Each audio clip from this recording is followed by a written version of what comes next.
Bom dia, irmãos. É uma alegria, um privilégio muito grande estar com vocês desde sexta-feira. Temos compartilhado sobre a semelhança entre o ministério de João Batista e esse momento da igreja, assim como ele foi chamado para preparar o caminho do Senhor na sua primeira vinda. Eu entendo que nós, como igreja, somos chamados a preparar o caminho do Senhor para a sua segunda vinda. Amém? Amém. Quero repartir com os irmãos alguns pensamentos nesta manhã sobre missões, sobre nossa vocação como igreja. Já há alguns anos o Senhor tem nos aproximado desta realidade de que as pessoas são amadas por Deus.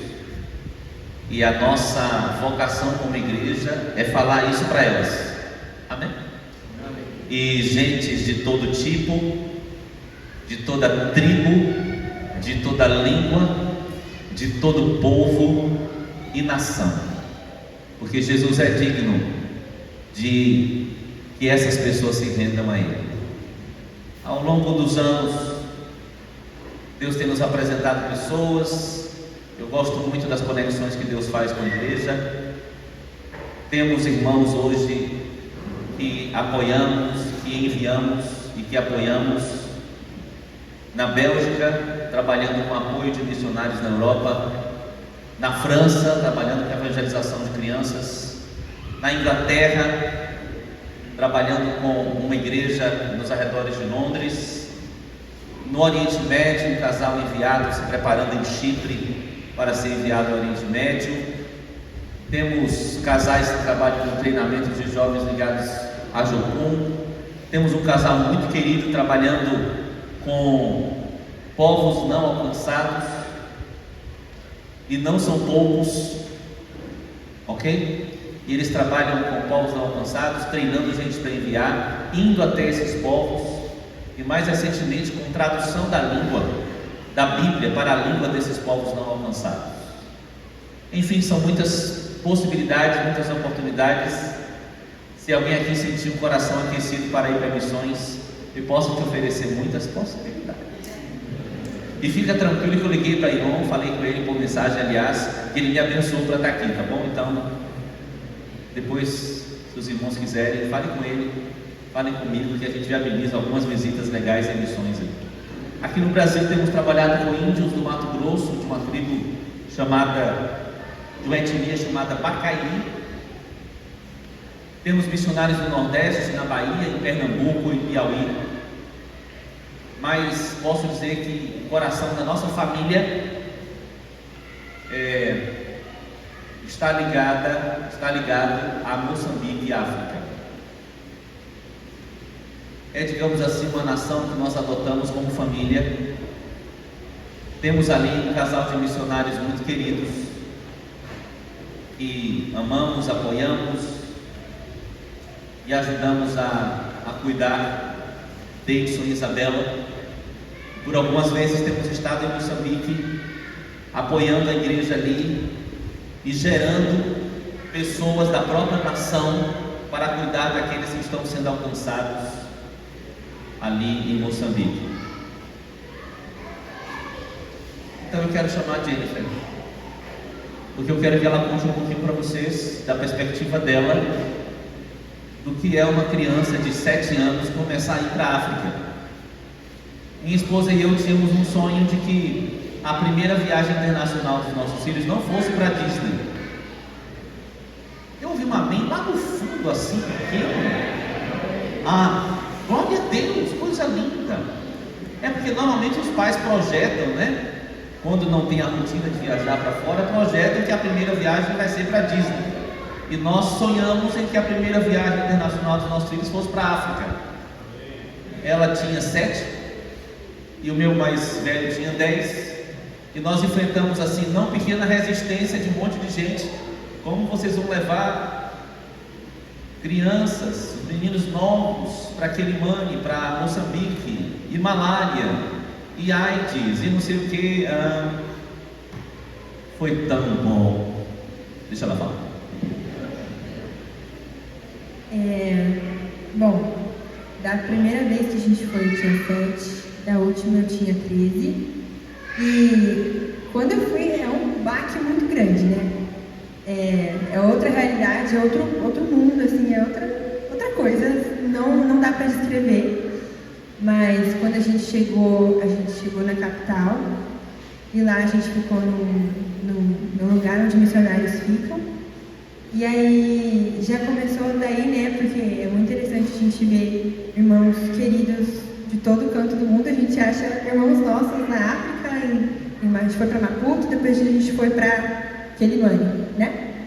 E aí lá a gente ficou hospedado numa escola, foi a gente mais uma equipe de jovens. E aí a gente é muito, muito chocante a realidade lá, é calamidade, a gente sabe como é que é lá na África, aí em Moçambique especificamente. Mas o que mais me tocou profundamente foi a alegria da igreja lá. Você chega a congregação que a gente foi, olha, ela era do tamanho desse palco aqui, né? A igreja lá do Pio. E aí, acho que a igreja, o salão inteiro da igreja era mais ou menos desse tamanho.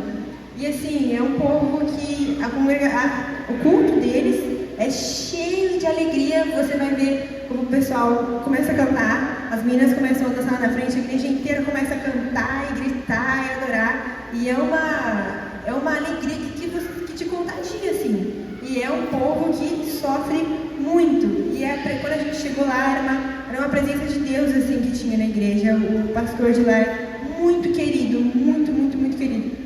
E, ok, então essa foi a situação que a gente viu. A gente foi, na segunda vez que a gente foi para uma ilha chamada Iansud, e a gente foi de barco até lá.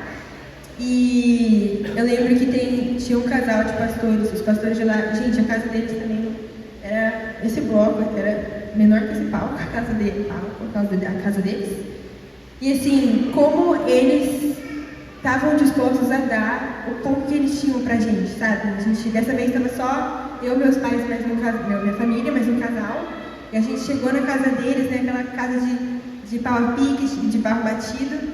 E a gente chegou lá dispostos a servir, né? A gente achava que a gente tinha que dar. Mas quando a gente chegou lá, ela preparou um pão pra gente. No café da manhã, ela fez uma geleia de manga, assim, maravilhosa, muito gostosa. E eles chegavam com um balde de água e um sabãozinho que eles tinham e iam lavando as nossas mãos. Eles iam dando água pra gente, lavando um por um, e eles faziam questão, né, de um por um com a pouca água que eles tinham. Sem contar que eles preparavam o almoço, serviam o almoço pra gente com toda alegria. E lá tinham várias crianças, muitas crianças, e muito sofridas. Eu lembro de uma que tinha uma ferida na cabeça. Tinha até um mosquito, arvinha na cabeça delas. E eram crianças que a gente brincou, a gente corria, a gente falou de Jesus para elas, a gente fez teatrinho para elas. E é um povo que tem um casal de missionários lá, né? O Deide e a Elisa, não sei se vocês já ouviram falar deles. Mas eles estão lá, eles saíram de Piracicaba e eles se mudaram para lá para alcançar esse povo. E eles têm um projeto que chama Não a Nós, que é de cavar poços de água para aquelas pessoas. E através disso eles pregam o evangelho, né? E aquela ilha já, no começo não tinha muitos cristãos naquela ilha, não era alguma coisa assim, não tinha. Era uma ilha muçulmana e eles chegaram lá e a gente só foi dar uma ajudinha e a gente acabou mais recebendo do que dando, né? E a última história que mais me marcou foi também dessa última vez. Eu tinha 13 anos, eu lembro que a gente estava no culto e o pastor chegou na frente e falou assim: então, gente, tem uma menina que chegou uma mãe de uma menina que chegou na minha casa e falou assim: ó, a minha filha está com espíritos maus e eu preciso da igreja Aleluia, a igreja que fala Aleluia, para ajudar a minha filha, porque ela já está a ponto de estar doente fisicamente, de tanto que ela tem esses espíritos maus, né, que ela falava. Então, a menina chegou, pra mim era uma pessoa assim, de 70 anos, 60 anos, que estava chegando lá. Ela foi chegando lá do fundinho da porta, assim, arrastada mesmo, as pernas para trás, o pessoal arrastando ela até a frente, completamente aperdoada, e botaram ela na frente, assim, e a gente começou a orar. Um monte de gente foi lá orar por ela, e ela começou a manifestar, e foi um processo. Manifestar demônios, começou a se debater, e foi uma melhor. Depois a gente fez um retiro com jovens lá, tipo o que a gente fez aqui. E ela foi para esse retiro. Nesse retiro ela já manifestou umas duas vezes, aconteceu. E ela foi liberta. Quando eu descobri, ela tinha 15 anos, ela estava desfigurada. E depois que ela foi liberta, ela mudou o semblante. Foi uma coisa assim, surreal. E aí ela, no final das contas, enfim, ela confessou a história dela, uma história muito difícil. E no último dia ela foi batizada no Espírito Santo. Então assim, e também outras pessoas também tinham sido batizadas, muitas histórias de gente sendo libertada assim, naquele retiro. Mas o que mais me cativava era como eles são um povo alegre. Você sempre vê eles cantando, sempre vê eles dançando, gratos. Você dava uma palavra, você dava muito serviço pequeno para eles, eles eram muito gratos. E eles sempre estavam muito dispostos a servir e dar o pouco que eles tinham, sabe? É um povo muito sedento do Senhor, que precisa muito de Jesus, mas para eles Jesus já basta, sabe? É um povo que ouvir um pouquinho mais do Senhor, eles já ficam satisfeitos. É isso aí.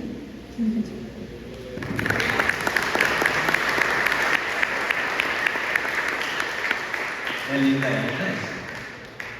Puxou a mãe. Ela não contou uma história que eu quero contar? Quando nós voltamos dessa viagem a Moçambique, ela passou muito mal com sintomas de malária. Aí nós levamos ao médico, ela estava com febre, muito quebradinha. O médico examinou, fez exames e falou: olha, não tem nada. E ela estava junto na hora que o médico estava falando. Por acaso ela passou algum tipo de situação traumática, difícil emocionalmente? Aí a gente: não, nenhuma. Aí ela falou com a mãozinha assim: com licença. Sim, doutor, eu vivi sim. Eu voltei da África e lá é o meu lugar.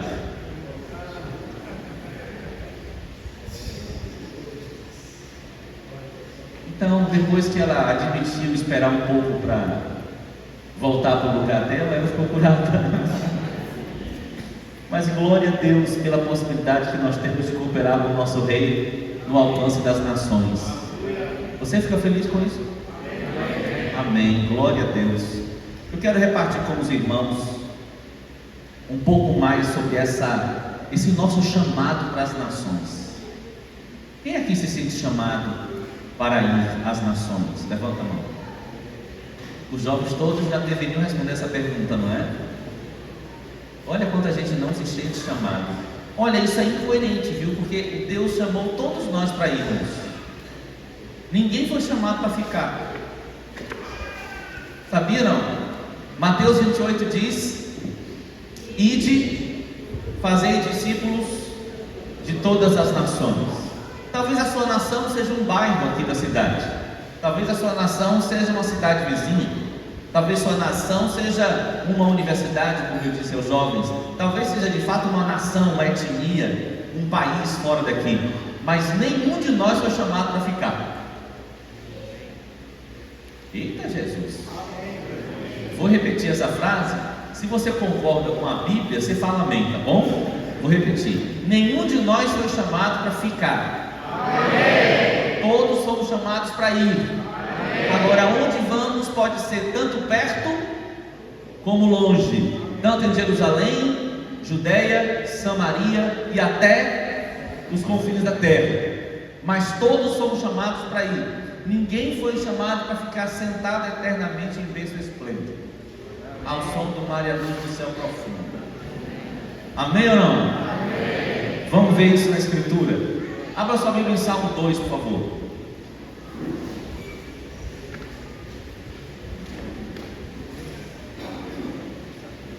Primeiro ponto de nossa conversa hoje é a realidade do mundo. Quero te lembrar um pouquinho sobre isso.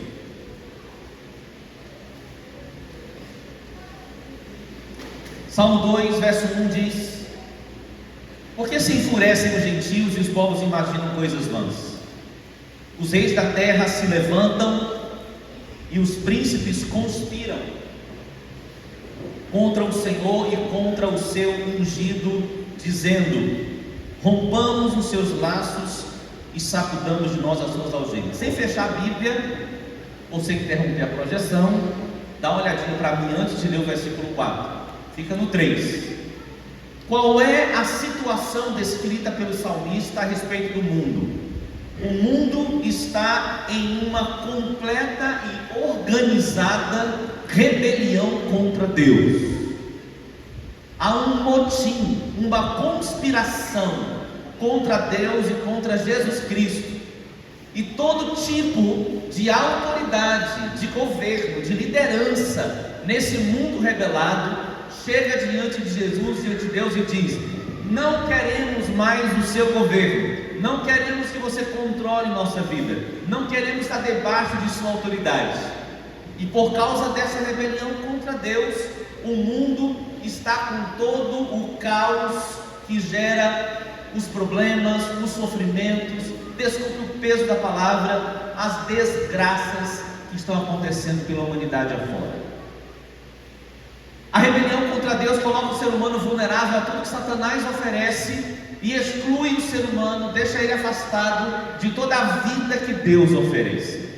É por causa disso que existem as mortes, por causa disso que existem as catástrofes, por causa disso existem as doenças físicas, por causa disso existem as doenças de alma, por causa disso existem as tragédias nas famílias, as tragédias nos relacionamentos. Por causa disso, tudo que o homem toca é contaminado com alguma impureza, com alguma maldade, com alguma nojeira. Existe um caos por causa desse motim organizado do homem contra Deus. Agora, Deus olha para essa situação, Deus olha para essa realidade que começou no Éden e tem se estendido ao longo da história, e Deus não olha para isso e fica alheio a isso. Deus confiou a Adão o começo do seu propósito e Adão falhou, mas Deus na eternidade proveu uma solução para isso. Mas antes de eu começar a falar da solução, deixa eu voltar um pouquinho. Você tem contato com alguma tragédia humana? Talvez na sua própria família, parentela, na sua cidade, e isso provoca alguma coisa em você?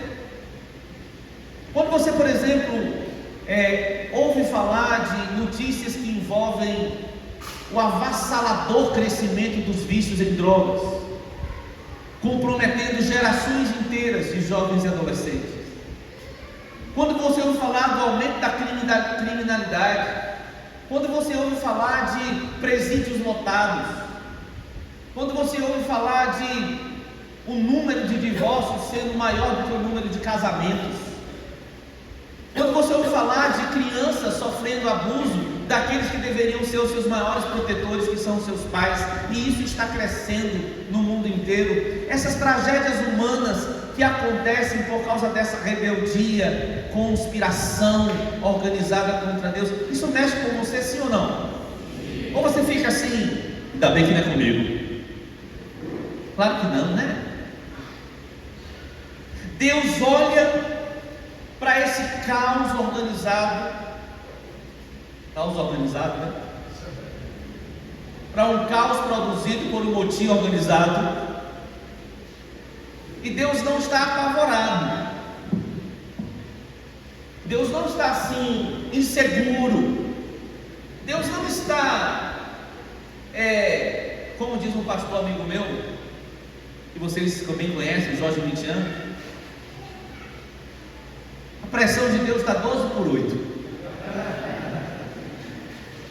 Mas por que a pressão de Deus está 12 por 8? Porque Deus é insensível? Não, e nós vamos meditar nisso daqui a pouco. Mas olha o verso seguinte, o verso 4. Como é que Deus está? Leia aí para mim. Deus está apavorado, nervoso, gritando, berrando. O que é que Deus está? Está rindo. Por que Deus está tranquilo e rindo? Diz assim, ri-se aquele que habita nos céus, o Senhor zomba deles.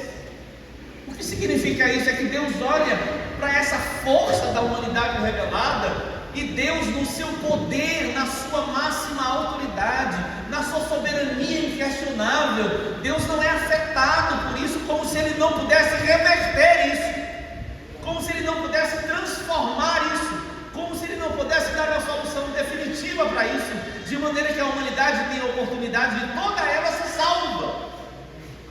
ele tem uma solução para isso. E ele apresenta aí no próprio Salmo. Vamos continuar. Na sua ira, seu tempo hás de falar, e no seu furor os confundirá. Olha o verso 6. Eu, porém, constituí o meu, fala aí, o meu rei. Onde? Sobre o meu santo monte de Sião. Proclamarei o decreto do Senhor. Ele me disse: tu és meu filho, eu hoje te gerei. Pede-me, eu te darei as nações por herança, e as extremidades da terra por tua possessão.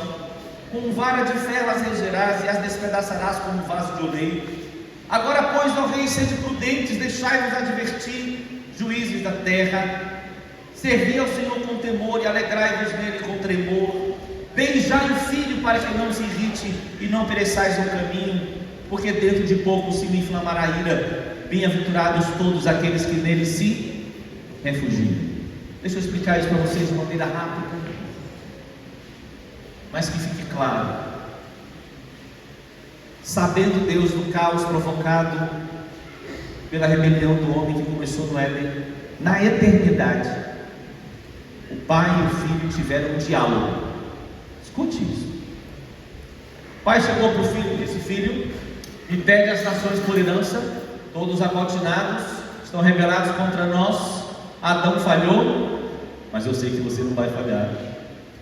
Te conheço. Pede-me as nações por herança. Filho obediente olha para o pai e diz: pai, me dá as nações por herança. Filho, as nações são tuas por herança. Então, na eternidade está definido que aquele que Deus mandou do céu, que se fez carne e habitou entre nós, receberia o domínio, o governo, a autoridade sobre toda a terra, para trazer tudo de volta ao plano original de Deus. De quem que eu estou falando? Diga assim comigo: do Rei dos Reis, o Senhor dos Senhores, Jesus Cristo, o Senhor. Ele recebeu de Deus esta missão, e Ele está cumprindo essa missão. É verdade, um dia quando Ele retornar, Ele vai governar todas as nações, e Ele vai fazer isso de uma maneira a recuperar todo o plano original de Deus. Mas esse reino que vai ser consumado na segunda vinda, já começou na primeira vinda. Quem crê nisso? Amém? O reino de Deus veio até nós. Amém? Agora, existe uma realidade que nos convida entre a primeira e a segunda vinda.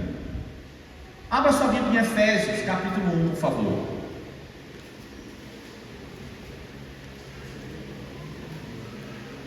Efésios capítulo 1 vai nos falar de maneira prática da posição de Jesus Cristo e da posição da igreja nesse plano de recuperação de Deus, de toda a humanidade, de todo o seu propósito.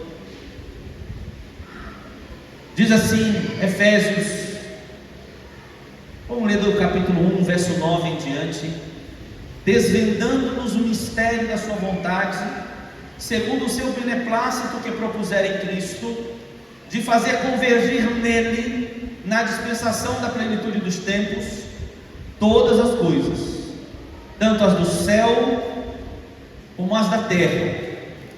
Nele, digo, no qual fomos também feitos herança, predestinados segundo o propósito daquele que faz todas as coisas conforme o conselho da sua vontade. Agora o verso 22, por favor. E pôs todas as coisas debaixo dos pés, para ser o cabeça sobre todas as coisas, o deu à igreja, a qual é o seu corpo, a plenitude daquele que a tudo enche em todas as coisas. Eu queria que você grifasse aí no seu texto, se você puder, ou pelo menos quero chamar a sua atenção no versículo 10 para a expressão de fazer convergir nele, na dispensação da plenitude dos tempos, todas as coisas.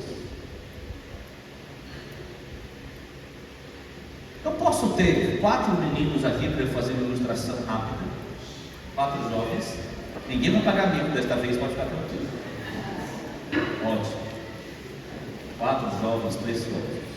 Aqui em cima, por favor.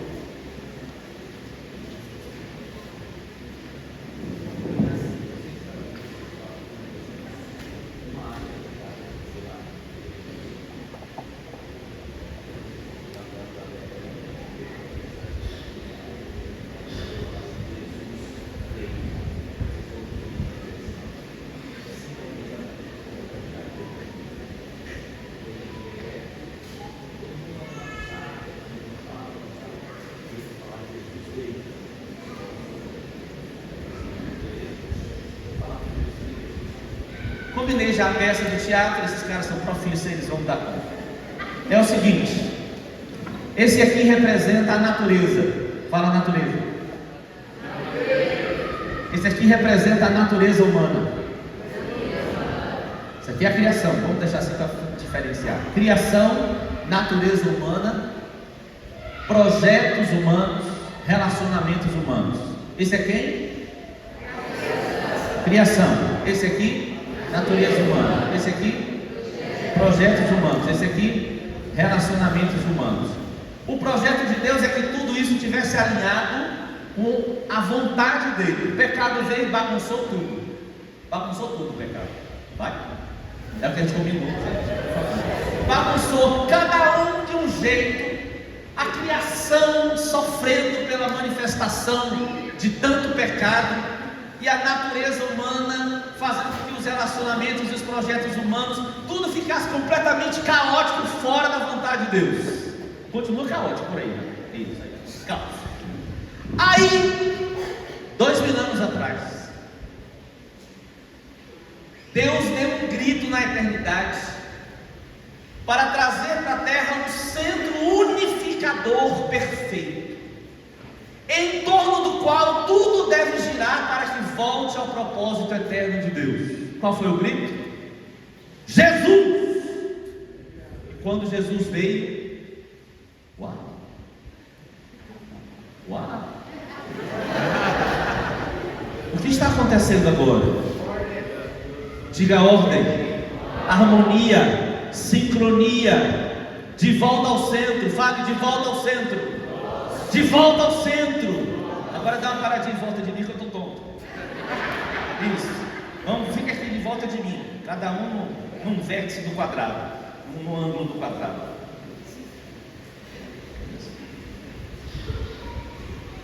A criação ainda está aguardando. Amém? Amém. Quando ele vier, novos céus e nova terra. Quem é a natureza humana? Mas ele trouxe para o mundo a possibilidade de um novo nascimento. E ele criou um novo homem. E a partir dele é possível que os homens sejam completamente transformados e recebam uma nova natureza pelo novo nascimento e se tornem parecidos com Jesus. E essa gente transformada começa a realizar projetos determinados por Deus, orientados por Deus, com o poder de Deus, com o caráter de Deus. Então esses projetos começam a ser em função do propósito eterno de Deus. Então são homens transformados nas universidades, nas escolas, nas empresas, vivendo como discípulos de Jesus, e todos os projetos da vida dessa gente transformada lembram o Senhor e o seu jeito de ser, e o seu jeito de fazer as coisas. Essa galera transformada tem relacionamentos transformados, e os casamentos duram, e pais e filhos são convertidos uns aos outros. Isso traz um impacto na sociedade. É a igreja de Jesus mostrando como é a mente do seu Criador, como é o coração do seu Rei, e esses relacionamentos governados por Jesus impactam a sociedade. Mas sabe o que acontece tudo isso? É porque tem um centro, tem alguém para onde tudo deve convergir. Jesus Cristo é o centro de todas as coisas, porque dele, por meio dele e para ele, a criação veio, o homem foi criado, cada projeto deve ser feito, e todo relacionamento deve ser conduzido. Ele é a origem, Ele é o sustento e Ele é o destino de todas as coisas. Amém ou não? Amém. Obrigado a todos que vocês foram. Um aplauso, gente. Coisa linda. Agora pense, amados. Claro, um dia quando o Senhor retornar e consumar o seu reino, tudo e todas as nações entrarão nessa ordem perfeita, maravilhosa, e nem dá para descrever o que vai ser aquilo, mas vai ser bom demais, porque está na mente de Deus, faz parte dos pensamentos maravilhosos que Ele tem a nosso respeito. Agora, entre a primeira e a segunda vinda, sabe o que está acontecendo? Enquanto as nações ainda manifestam seu motim contra Deus, aqui nesta nação,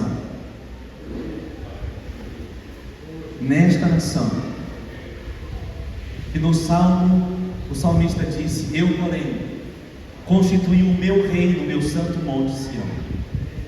Lá em Efésios, o apóstolo Paulo diz: para ser cabeça sobre todas as coisas, o deu à igreja. Então, entre a primeira e a segunda vinda, enquanto as nações estão cheias de motim contra Deus, Deus tem uma nação na terra que não está amotinada. Deus tem uma nação na terra que não está conspirada contra Ele. Deus tem uma nação na terra que está submissa a Ele. De quem que eu estou falando? A igreja do Senhor Jesus. Você é da igreja do Senhor Jesus? Se você não é da igreja do Senhor Jesus, você pode fazer parte.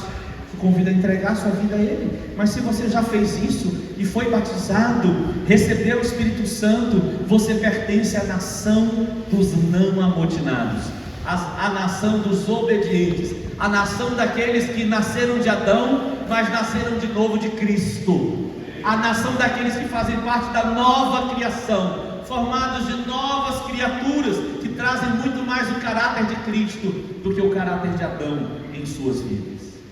Eu queria me animar com uma cena. Quando o Senhor Jesus voltar, antes de eu falar a cena, vamos dar uma lentinha numa coisa linda aqui. Olha no versículo aí, 18 em diante, de Efésios 1. Iluminados os olhos do vosso coração, para saberdes qual é a riqueza da glória da sua herança nos santos, e qual a suprema grandeza do seu poder para com os que cremos, segundo a eficácia da força do seu poder, o qual exerceu Ele em Cristo. Se você ficar com vontade da glória a Deus, aleluia, você fica à vontade, porque o que a gente vai ler agora é lindo demais. Eu vou dizer para você o que nós vamos ler aqui, ó. Ressuscitando dentre os mortos, e fazendo sentar à sua direita nos lugares celestiais. E sabe onde Jesus está? Ele está acima de todo principado e potestade e poder e domínio e de todo nome que se possa referir, não só no presente século, mas também no vindouro. Ele está muito acima de todo poder, de toda autoridade e de todo nome. Aleluia! De quem estamos falando? Estamos falando do nosso rei, o herdeiro das nações. Aleluia! Ele é digno. Está escrito em Filipenses. Você se lembra quando Paulo descreve toda a descida do nosso Senhor, que subsistindo em forma de Deus, não considerou ser igual a Deus como uma coisa que devia se apegar. Antes esvaziou-se a si mesmo, assumiu a forma de servo, tornou-se semelhante aos homens, e achado na forma de homem, ele obedeceu até a morte, e morte de cruz. Descida, humilhação, por sua compaixão, pelo que Deus o... Vamos, igreja linda, adore o seu Senhor. Pelo que Deus o exaltou sobremaneira, soberanamente, e deu a ele um nome acima de todo o nome, para que a menção do seu nome, quantos? Todo joelho se dobre no céu e na terra, e proclame que Jesus Cristo é o Senhor, para a glória de Deus Pai. Ô gente, olha a cena. Hoje Deus tem uma nação na terra, uma nação que não para, uma nação que não pode ser intimidada, Tem uma música linda acontecendo por aí, né? Que os meninos cantaram aqui ontem. O Coliseu não parou a igreja, os leões não pararam a igreja, o inferno não pode parar a igreja avança, a igreja sempre cresce. Não é porque a igreja em si mesma é capaz, mas a igreja é a casa de um Deus que é capaz. A igreja tem como cabeça um que não para de se mover, e nós, como seu corpo, andamos segundo a sua ordem. Olha a cena. Hoje Deus tem uma igreja dobrada diante do Filho. O que é uma igreja dobrada diante do Filho? É uma igreja que lhe obedece. É uma igreja que lhe obedece, submissa a Ele, que não faz motim, que não faz briga. Eu sei, quando eu estou falando aqui, você está lembrando de um negócio. Eu queria que você agora só lembrasse do que você crê, não do que você viu, porque tem alguém trabalhando por essa igreja na terra há 2000 anos. O nome dele é Espírito Santo de Deus, e ele vai conseguir. Ele vai conseguir fazer dessa uma igreja una, uma igreja com uma voz, como de fortes trovões e de muitas águas, vestida de linho finíssimo, resplandecente e puro. Ele está trabalhando e ele vai conseguir. Alguém crê que ele vai conseguir? Você crê no poder do Espírito Santo? Então hoje ele está trabalhando, e tem uma nação que está se dobrando diante do Senhor Jesus de maneira linda. E é muito gostoso quando você viaja por aí. É muito gostoso chegar, por exemplo, lá em Quelimane, em Moçambique, e fazer parte de um culto em que os slides eram em 3 idiomas, e gente de várias tribos, literalmente várias etnias, adorando ao mesmo Deus com a mesma alegria. Quem fez isso? Ele fez isso. Ele transformou Ele mesmo em um motivo da gente estar junto, em um motivo de todas as nações se renderem, em uma razão para dobrarmos os joelhos, não importa de que nação nós viemos. Mas vai ter um dia, irmãos, e essa é a cena que eu quero que você veja pela fé. E não vai ser só a igreja que vai se dobrar diante dele. Até os que não admitiram que ele é o rei, até os que se amotinaram contra ele durante toda a história, vão ter que aparecer diante dele, quando for proclamado o seu nome, e ele com o sopro de sua boca destruir todos os seus inimigos, e ele se assentar no trono para governar todas as nações. Todos vão ter que admitir: Jesus Cristo é o Senhor. Para a glória de Deus Pai, para a glória de Deus Pai, todos vão ter que admitir. Agora, como igreja, quem somos nós nesse tempo entre a primeira e a segunda vinda? Nós somos esse povo não amotinado, que vive em função do projeto do reino. Vou repetir isso. Nós somos esse povo obediente, manso e humilde como ele, que vive em função do projeto do reino. E sabe qual é o projeto do reino? O projeto do reino é alcançar todas as nações com o evangelho, que Jesus disse em Mateus 24:14: e esse evangelho do reino será pregado em todas as nações. Você lembra disso? E esse evangelho do reino será pregado em todo o mundo, para testemunho em todas as nações, e então virá o fim. Então quem somos nós? Nós somos o povo que trabalha para que o evangelho seja pregado em todo o mundo, para que todas as nações recebam o testemunho do rei, e então ele possa vir. E assim nós apressamos a vinda do nosso rei. Então não é uma questão, irmãos, de uns serem chamados e outros não serem chamados. É uma questão de todos nós como igreja nos dobrarmos diante da vontade de um Pai amoroso, que deseja que todos os homens sejam salvos e cheguem ao pleno conhecimento da verdade. Nos dobrarmos diante de um Cordeiro que morreu. Eu ia ler no final, mas vou adiantar a leitura. Abra logo aí. Eu sou baiano, viu, irmãos? Por isso você está ouvindo esse sotaque. Mas apesar de baiano, eu sou convertido, pode ficar tranquilo. Jesus me alcançou. Abra em Apocalipse capítulo 5. Falamos de um pai amoroso que quer que os seus filhos, todos aqueles que são criatura, se tornem seus filhos. Agora olha só, diga para mim se o Cordeiro não merece que a gente trabalhe para as nações serem salvas.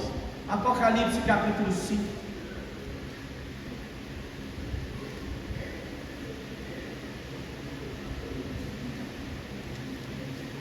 Diz assim a partir do versículo 6: Então vi do trono, aleluia, e dos 4 seres no meio do trono, e dos 4 seres viventes, e entre os anciãos, de pé, um cordeiro como tendo sido morto. Ele tinha 7 chifres, bem como 7 olhos, que são os 7 Espíritos de Deus, enviados por toda a terra. Veio, pois, e tomou o livro da mão direita daquele que estava sentado no trono. E quando tomou o livro, os 4 seres viventes e os 24 anciãos prostraram-se diante do cordeiro, tendo cada um deles uma harpa e taças de ouro cheias de incenso, que são as orações dos santos, e entoavam um novo cântico dizendo, está projetado aqui? Eu vou ler aqui para a gente ler junto. E entoavam um novo cântico dizendo o quê? Digno de tomar o livro e de abrir os selos, porque foste morto. Vão comigo. E com o teu sangue compraste para Deus.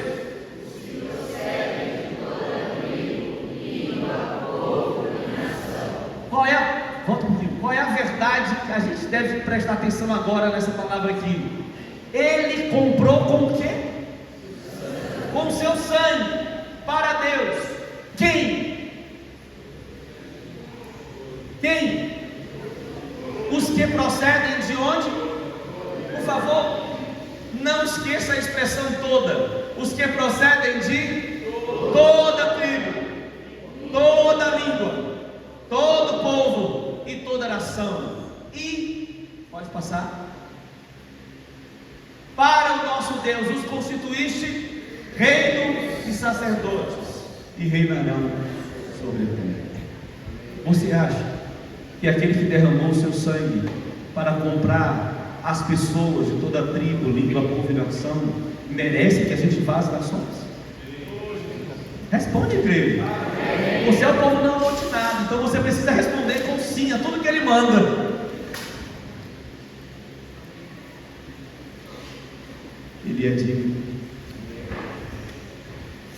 Falei do Pai que quer que todos sejam salvos para se tornarem seus filhos. Falei do Cordeiro que foi morto e com seu sangue comprou as pessoas. E agora eu quero falar do Espírito Santo que foi derramado para que nós pudéssemos ser testemunhas dele em todas as nações. Ele está aqui, irmãos queridos, e ele não está aqui para promover o nosso bem-estar. Ele está aqui para revelar Cristo e para nos capacitar a cumprir o nosso chamamento.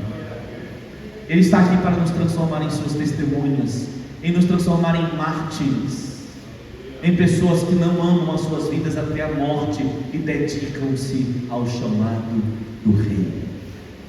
O Rei é digno, o Pai é digno, o Espírito é digno de que nós obedeçamos em relação ao chamado que Ele nos deu. Amém ou não? Amém. Aleluia. Agora, me veio algo muito específico para repartir com você. Eu falei da realidade do mundo e falei de qual a posição de Cristo e da igreja nesse momento da história. Cristo, aquele que tem todo o poder, todo o destaque, o centro de todas as coisas. A igreja que trabalha para trazer tudo de volta para Ele, para trazer as nações de volta para Ele, dando exemplo e pregando o Evangelho. Agora existe algo que precisa nos mover, algo que precisa ser a motivação da gente, além da obediência ao Rei, além do fato de que nascemos para isso. existe algo dentro da gente que precisa ser o que nos move em relação às pessoas. Posso pedir para você aumentar a sua atenção nos próximos últimos 10 minutos? O que é que movia Jesus quando ele estava aqui pregando o evangelho do reino para as pessoas? Escuta. E vendo-a, o Senhor moveu-se de íntima compaixão por ela e disse-lhe: não chores. E Jesus, movido de grande compaixão, estendeu a mão, tocou e disse-lhe: quero ser limpo. Jesus, saindo, viu uma grande multidão e, possuído de íntima compaixão para com ela, curou seus enfermos. Então Jesus, movido de íntima compaixão, tocou-lhe nos olhos, e logo os seus olhos viram, e eles o seguiram. E percorria Jesus todas as cidades e aldeias, ensinando nas sinagogas deles e pregando o evangelho do reino, e curando todas as enfermidades e moléstias entre o povo. E vendo as multidões, teve grande compaixão delas, porque andavam cansadas e desgarradas, como ovelhas que não têm pastor. O que é que movia Jesus? Qual é a palavra que está repetida em todos os textos que eu li agora? Compaixão. Jesus estava indo para Naim, e na porta da cidade não era o destino que estava na agenda dele, mas ele vê uma mulher que estava no caminho para enterrar o seu único filho. Ela era viúva, e Jesus, movido de íntima compaixão, vai lá, interrompe a agenda, interrompe o conforto, se sujeita à crítica dos religiosos, porque ele toca no morto, e sem se preocupar muito com os riscos perigosos daquele acontecimento, movido de íntima compaixão, ele toca e o menino ressuscita, e aquela viúva é alegrada pela presença do rei. Uma necessidade naquela mulher se tornou uma necessidade dentro de Jesus, e ele foi movido por compaixão. Em seguida vemos outra vez Jesus movido de íntima compaixão, e essa compaixão mexendo tanto com ele, que de novo ele não se preocupa com os riscos da sua ação, e ele vai, porque um leproso diz para ele assim: eu quero ser limpo. Jesus, se você quiser, você pode me tornar limpo. E aí Jesus toca no leproso. Você sabe, era proibido tocar, era proibido chegar perto de leproso, mas Jesus não se intimida pelo risco, e ele toca no leproso, e o leproso é curado da sua lepra. Eu pergunto aos irmãos: como anda a sua compaixão?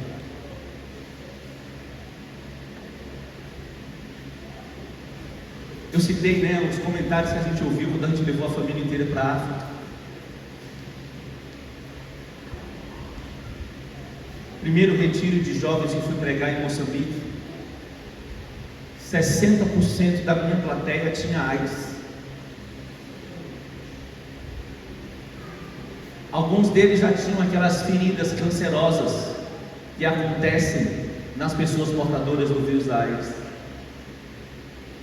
E eles iam me abraçar, e eu abracei. Fica tranquilo, eu não tenho AIDS, até porque não se pega AIDS por abraço.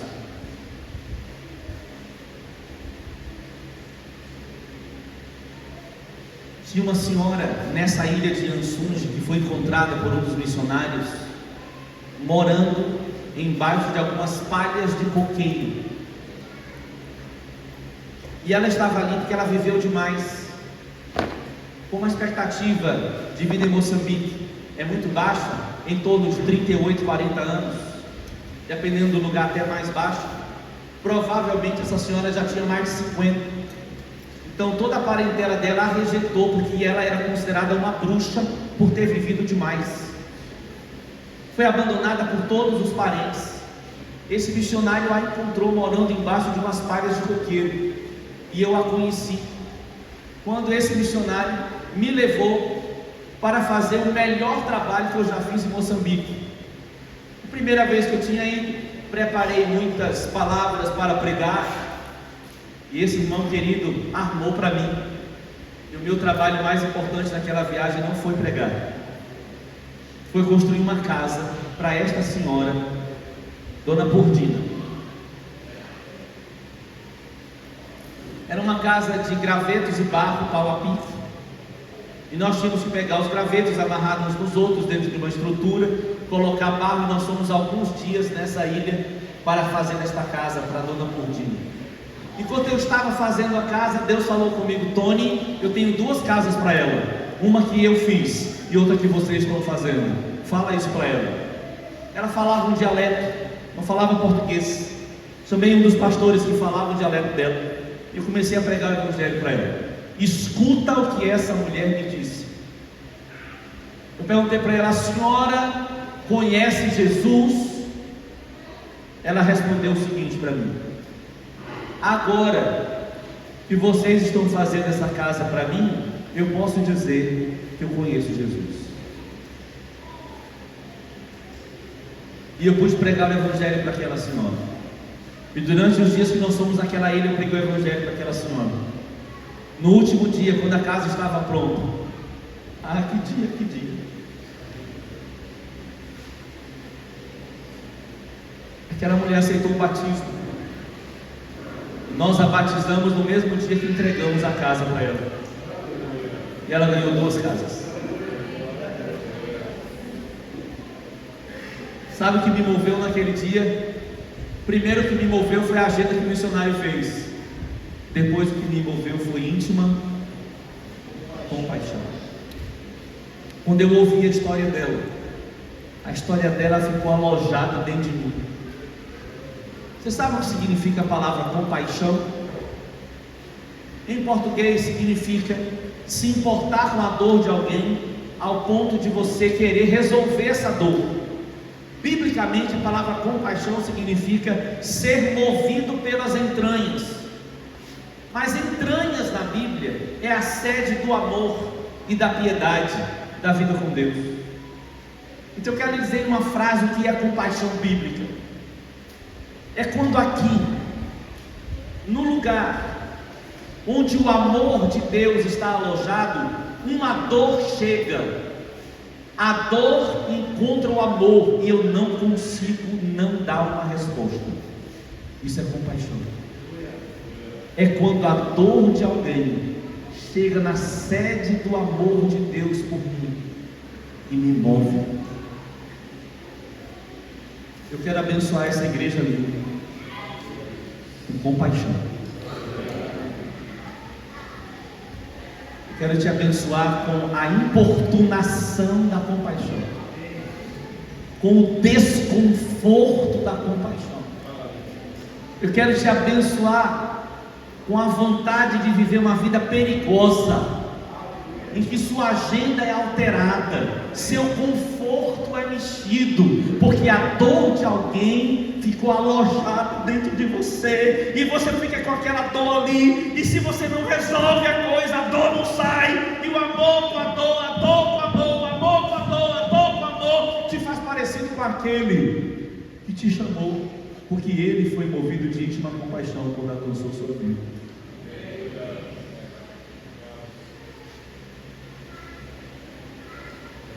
O leproso, a viúva, os 2 cegos de Jericó, cegos, sofrendo com sua cegueira, e Jesus chega diante deles e tira a cegueira deles, e Jesus andando por toda parte, e vendo as enfermidades e as moléstias do povo, aquilo não ficou no povo, aquilo veio para ele, ficou alojado nele, e ele foi lá e foi movido de compaixão.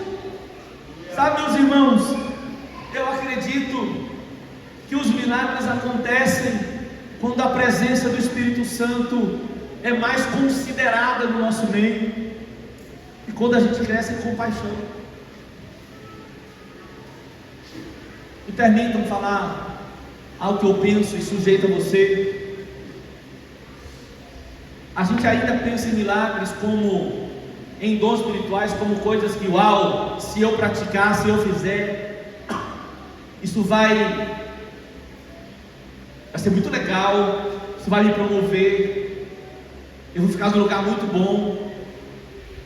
A gente ainda gosta de ser usado por Deus. A gente ainda gosta da ideia de ser aplaudido, ovacionado. Estou falando da gente de uma maneira geral, a igreja. A gente ainda publica os milagres, ainda faz propaganda de milagres, gente.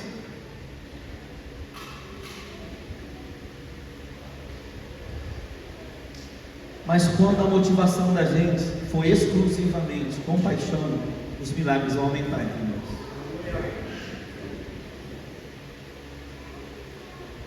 Porque nós não vamos querer aparecer, nós só vamos querer que a pessoa fique livre da sua dor. Que Jesus seja glorificado. Que Jesus seja glorificado. Quantas dores de alguém estão alojadas dentro de você? Recentemente estava no semáforo e alguém chamado pela sociedade de mendigo se aproximou. Eu estava passando e eu senti Jesus falar comigo. Eu morri por ele.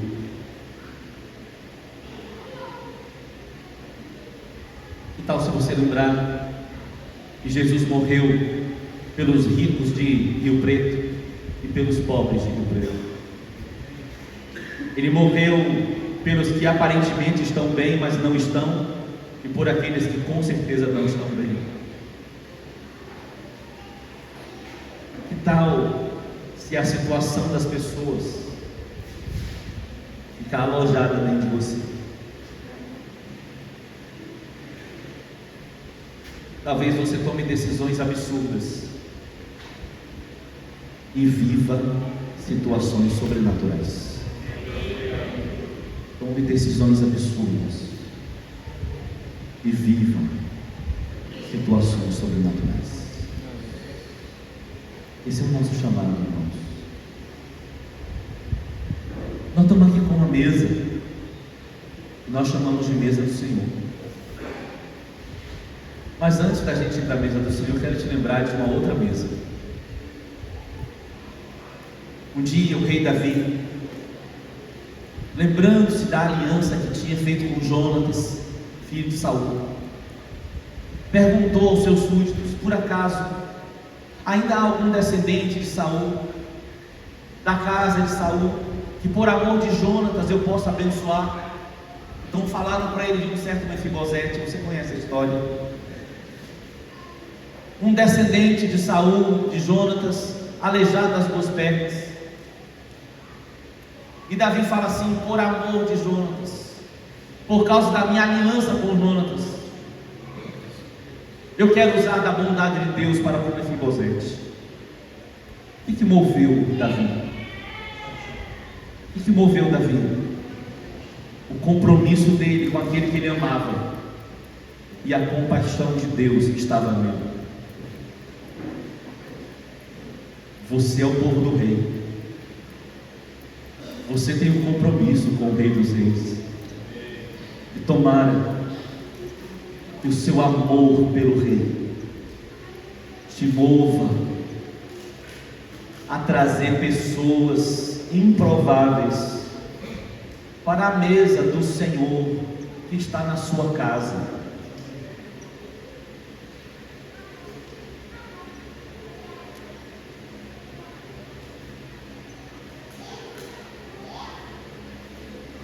Por favor, Espírito Santo, fale conosco.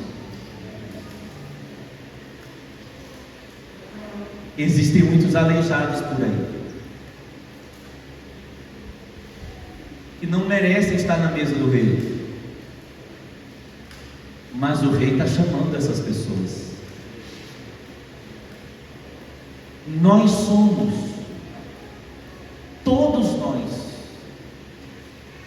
somos como Mefibosete. Nenhum de nós merecia estar nesta mesa. Sabe por que você está nesta mesa? Porque alguém derramou sangue e comprou você. e tornou você participante da mesa por amor, não porque você merecia. Se não fosse o sangue, nenhum de nós estaria nesta mesa. Sabe por que você está nessa mesa e eu também? Porque alguém partiu o seu próprio corpo, e quando ele partiu o seu corpo, ele nos inseriu no seu corpo, e foi terrível para ele, porque nós todos causamos a morte dele. Ele não ficou evitando a gente porque a gente lhe causaria morte. Ao contrário, ele pegou a gente e disse: pode vir, Tony, mas Jesus, eu vou matar você porque eu sou cheio de pecado. Venha, Tony, entra aqui.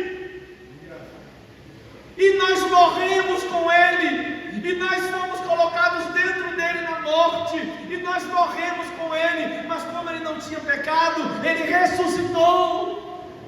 E nós que estávamos com ele na sua morte e também com ele na sua ressurreição, agora sentamos na mesa do Senhor.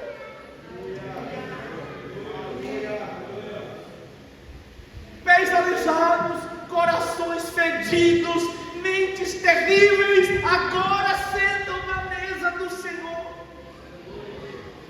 E sabe por que senta na mesa do Senhor? Porque o rei chamou. Como disse Davi a Mefibosete: e você vai comer para sempre na minha mesa. Esse rei disse: e vocês vão comer na minha mesa. Só que a mesa é muito grande, ainda há lugar. Lembra da parábola do banquete? E Jesus contou e falou dos convidados que rejeitaram. Então o dono do banquete diz: vai e chama pelas ruas os que estão aí fora. E vieram, e ainda havia lugar. E ele diz na parábola: chama e arrasta os que estão por aí.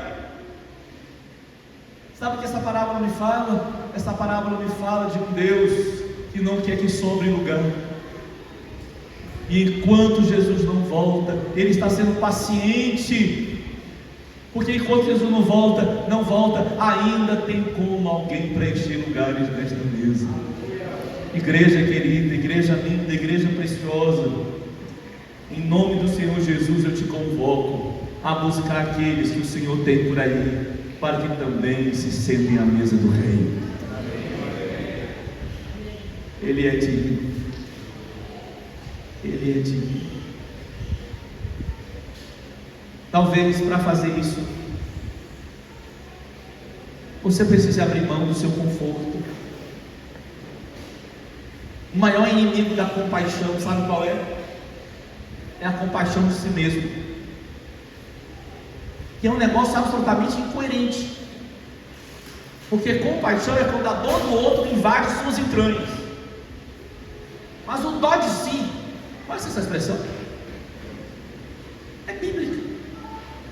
É quando Jesus avisa aos discípulos que ele vai para Jerusalém e ali vai padecer e vai morrer. Aí Pedro fala assim: Jesus, tenha dó de si, dó de ti mesmo, isso de modo nenhum te acontecerá. E Jesus fala para Pedro: arreda, você não está falando das coisas de Deus, mas das coisas dos homens. Eu queria pedir a você, amado irmão querido, amada irmã querida, não deixe que a sua compaixão de si mesmo, não deixe que o seu apreço pelo seu prazer e pelo seu conforto te prive da compaixão que pode te fazer experimentar o eterno nesta terra. Não deixe que o conforto te prive da salvação de pessoas. Abra sua casa, abra sua casa, ponha uma mesa e convide os que ainda não foram convidados. Deixa eles sentarem, deixa eles bagunçarem sua casa. Anos atrás Deus nos levou a amar um morador de rua que já estava no nível de vício tão terrível que ele bebia álcool combustível. exalava álcool pelos poros, tinha incontinência urinária. Um dos obreiros da nossa congregação levou para a casa dele, e eu dividi com ele o fardo, e levei esse homem para minha casa. E ele saía fazendo xixi pela casa inteira até chegar no banheiro. Hoje ele não é mais um mendigo alcoólatra, ele é o irmão Francisco, trabalha com recuperação de viciados em droga, cheio do Espírito Santo. Deus curou esse homem completamente. Ele chegou com cirrose, não tem mais cirrose. Curou o rim, curou o fígado, curou a pele. Ele é um homem de Deus, curado, restaurado, transformado. Mas não foi fácil para minha esposa e para mim ter que resolver o xixi que ele fazia pela casa inteira. Que Deus nos ajude a não ter medo de colocar aleijados na mesa do Senhor, que tem lá em casa. Podemos orar? Você pode ficar de pé um pouquinho? Amado Senhor,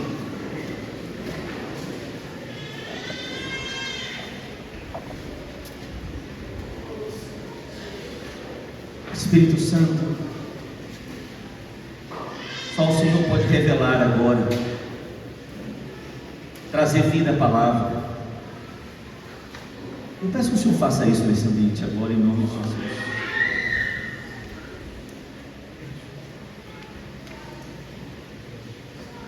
Senhor, que nesse dia a gente se compreenda como o povo do Rei, e a gente imite o nosso Rei. A gente imite o nosso Rei, fazendo com outros o que o nosso Rei fez com a gente. Que a gente se comporte como igreja, que a gente se torne na prática pés, mãos, corpo de Cristo, andando pela terra, indo às nações, de perto e de longe.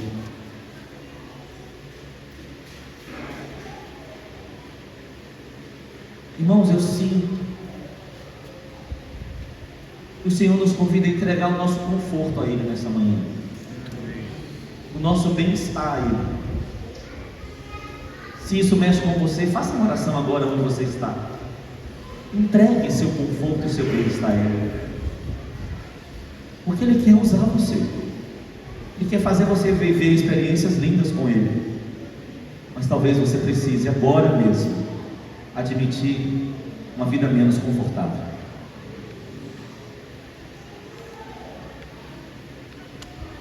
Te entregamos, Senhor, a nossa vida, com tudo que somos, com tudo que temos para Ti. Quem diz amém essa palavra? Amém.